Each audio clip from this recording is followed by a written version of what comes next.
નમસ્કાર દર્શક મિત્રો, સાવરકુંડલાની રફતારમાં આપનું સ્વાગત છે।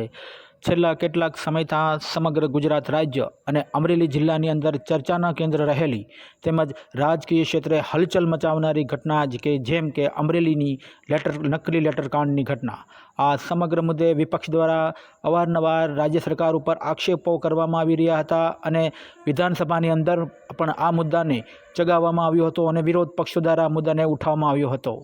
તેના ભાગરૂપે આજરોજ ગુજરાત રાજ્યના પોલીસ વડા શ્રી વિકાસ સહાય દ્વારા અમરેલીના 3 અધિકારીઓની બદલીઓ કરવામાં આવી છે, જેમાં અમરેલી એલસીબીના પીઆઈ એમ પટેલની બદલી ભુજ ખાતે કરવામાં આવેલ છે, જ્યારે સાયબર ક્રાઇમના પીઆઈ એમ પરમારની વડોદરા શહેર ખાતે બદલી કરવામાં આવેલ છે, તેમજ આજની એલસીબીમાં પીએસઆઈ તરીકે ફરજ બજાવતા કુસુમ પરમારની વડોદરા ગ્રામ્ય ખાતે બદલી કરવામાં આવેલ છે। અત્રે ઉલ્લેખનીય છે કે આ પ્રકરણની અંદર અમરેલી પોલીસના 3 કર્મચારીઓને સસ્પેન્ડ પણ કરવામાં આવેલ છે, પરંતુ આજરોજ આ મહત્ત્વની અને મોટી કાર્યવાહી હાથ ધરવામાં આવતા હવે આગળમાં શું કાર્યવાહી કરવામાં આવશે તેના તરફ પણ મીટ માંડીને લોકો જોઈ રહ્યા છે।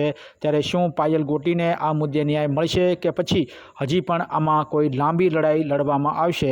પરંતુ હાલમાં તો વિકાસ સહાય દ્વારા આ 3 કર્મચારીઓની બદલીઓ કરી દેવામાં આવતા સમગ્ર અમરેલી જિલ્લાની અંદર તેમજ ગુજરાત રાજ્યની અંદર ફરી એક વખત પાયલ ગોટીનું આ પ્રકરણ ગુંજી ઉઠ્યું છે। ત્યારે જોવું રહ્યું કે હવે રાજ્ય પોલીસ વડા આ અધિકારીઓ સામે આગળ કેવી કાર્યવાહી કરે છે। Bureau report, સાવરકુંડલાની રફતાર।